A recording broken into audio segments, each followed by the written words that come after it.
কাল বিশ্বকাপে নিজেদের দ্বিতীয় ম্যাচে হাইতির বিপক্ষে মাঠে নামছে ব্রাজিল। নিজেদের জয়ে ফেরার মিশন। ব্রাজিল এবং হাইতির ম্যাচ নিয়ে একটা ঐতিহাসিক ঘটনা আছে। 2004 সালে এই ব্রাজিল দলের কারণে হাইতিতে থমকে গিয়েছিল গৃহযুদ্ধ। চারপাশে যখন লাশের সারি, বাতাসে বারুদের গন্ধ, ঠিক সেই সময়টায় ব্রাজিল দল হাইতিতে সফর করে এবং সে সময় আসলে কিছু সময়ের জন্য থেমে যায় তাদের রক্তক্ষয়ী যুদ্ধ। সেই ঘটনায় আজকে বিস্তারিত জানাবো। 2004 সালে হাইতিতে যখন বিদ্রোহী গোষ্ঠীদের অভ্যুত্থানের ফলে তৎকালীন যিনি প্রেসিডেন্ট ছিলেন বেরোস্ত্র অরিত্রি, তিনি দেশ ছেড়ে পালিয়ে যান এবং তারপরে সেখানে গ্যাংস্টার, সন্ত্রাসী সংগঠন সহ বিদ্রোহী যেসব গোষ্ঠী ছিল তারা মূলত দেশটিতে ক্ষমতার দখল নেওয়ার একটা প্রয়াস চালায় এবং তার কারণে মূলত একটা যুদ্ধ শুরু হয়, গৃহযুদ্ধ। চারপাশে লাশের সারি, বাতাসে বারুদের গন্ধ, টালমাটাল একটা অবস্থা ছিল দেশটিতে। সে সময় জাতিসংঘ থেকে একটি শান্তিরক্ষী মিশন পাঠানো হয়, যার নেতৃত্বে ছিল ব্রাজিল। যদিও বন্দুকের নল দিয়েও সেখানে আসলে শান্তি ফেরানোর কোনো অবস্থা ছিল না বা শান্তি ফিরছিল না মূলত প্রথম কয়েকবারের চেষ্টায়ও। তারপরে তৎকালীন ব্রাজিলের প্রেসিডেন্ট লুলা ডি সিলভা, তিনি জাতিসংঘ এবং তৎকালীন যে অন্তর্বর্তী সরকার ছিল হাইতির, তাদের সাথে আলোচনার মাধ্যমে একটি পরিকল্পনা করে। সেই পরিকল্পনা হচ্ছে ব্রাজিল এবং হাইতির একটি ফুটবল ম্যাচ আয়োজন করা। সে সময় ব্রাজিল ডিফেন্ডিং চ্যাম্পিয়ন, 5 বারের বিশ্ব চ্যাম্পিয়ন, তারা বিশ্বজুড়ে নাম ডাক, তারকা বহুল একটা টিম। সেই দলটা যখন হাইতিতে সফর করবে, দেশটিতে শান্তি ফিরে আসবে, এমনটাই আসলে ভাবনা ছিল। পরিকল্পনা অনুযায়ী 2004 সালের 18ই আগস্ট ম্যাচটি আয়োজন করা হয় এবং সেই ম্যাচে আসলে বন্দুক জমা দিয়ে টিকিট পাবে এমন একটা পরিকল্পনা প্রথমত নেওয়া হয়। তবে পরবর্তীতে নিরাপত্তা শঙ্কায় সেই পরিকল্পনাটি বাতিলও করা হয় এবং ম্যাচের দিন হাইতি বিমানবন্দরে যখন নেমে আসে ব্রাজিল দল, লাখ লাখ মানুষের সমাগম তখন পোর্তে প্রিন্সে, হাইতির রাজধানীতে। জাতিসংঘের একটি সাদা সাজোয়াজান প্রস্তুত ছিল ব্রাজিল দলকে নিয়ে যাওয়ার জন্য এবং সশস্ত্র বাহিনীর অনেক সংখ্যক নিরাপত্তা কর্মী সেখানে ছিল।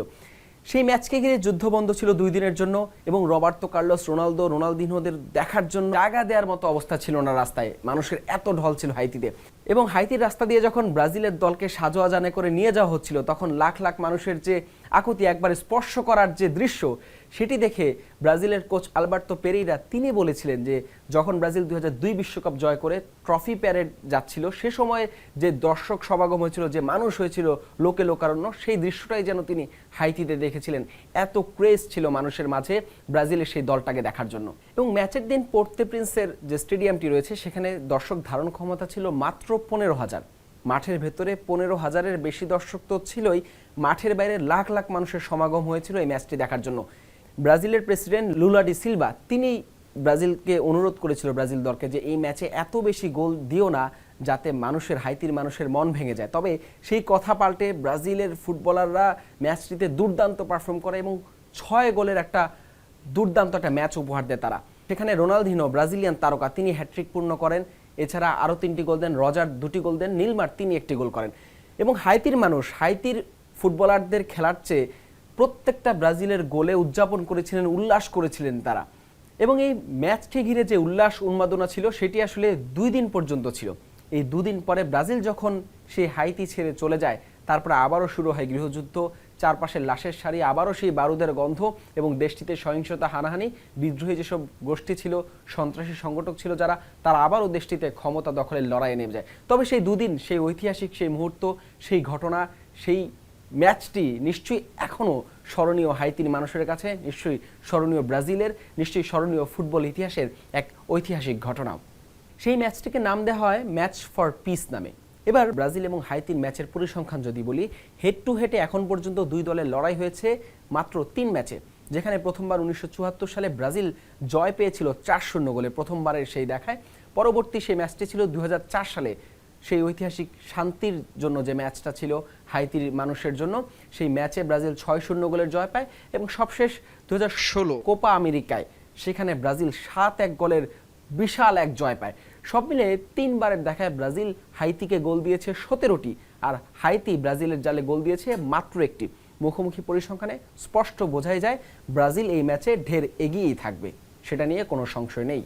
ফিফা র্যাঙ্কিংয়ে বর্তমানে ব্রাজিলের অবস্থান 5। মরক্কোর বিপক্ষে সবশেষ ম্যাচে ড্রয়ের পর তারা 6 থেকে 5-এ উঠে এসছে এবং হাইতির র্যাঙ্কিংটা 83। র্যাঙ্কিংয়ের ব্যবধান, শক্তিমত্তা, পারফরমেন্স সব কিছু বিবেচনায় নিঃসন্দেহে হাইতির বিপক্ষে এই ম্যাচেও ব্রাজিল বেশ এগিয়ে থাকবে এবং মরক্কোর বিপক্ষে প্রথম ম্যাচে ড্রয়ের পর নিঃসন্দেহে ব্রাজিলের টার্গেটটা থাকবে এই ম্যাচে বড় একটি জয় পাওয়া। যদিও যথারীতি এই ম্যাচেও নেই নেইমার, ইনজুরির কারণে তিনি গ্রুপ পর্বের কোনো ম্যাচেই তিনি খেলতে পারছেন না।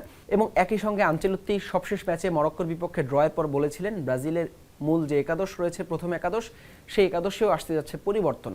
এখন দেখার বিষয় যে ভুলগুলো আগের ম্যাচে ছিল, যে জায়গাগুলোতে সমস্যা ছিল, সেগুলো কাটিয়ে হাইতির বিপক্ষে ম্যাচে ব্রাজিল কতটা ডমিনেট করতে পারে এবং সেই ম্যাচের ব্যবধানটা কেমন হয়, ব্রাজিল কতটা সহজে জিততে পারে, নাকি যে ছোট দলগুলো এবার অপেক্ষাকৃত পিছিয়ে পড়া দলগুলো বড় দলগুলোকে যেভাবে রুখে দিচ্ছে, যেভাবে দারুণ পারফরমেন্সে চমকে দিচ্ছে, হাইতিও কি পূর্বের পরিসংখ্যান, অতীত, ইতিহাস সব ছাপিয়ে ব্রাজিলকে চমকে দিতে পারবে, সেটা এখন দেখার অপেক্ষা।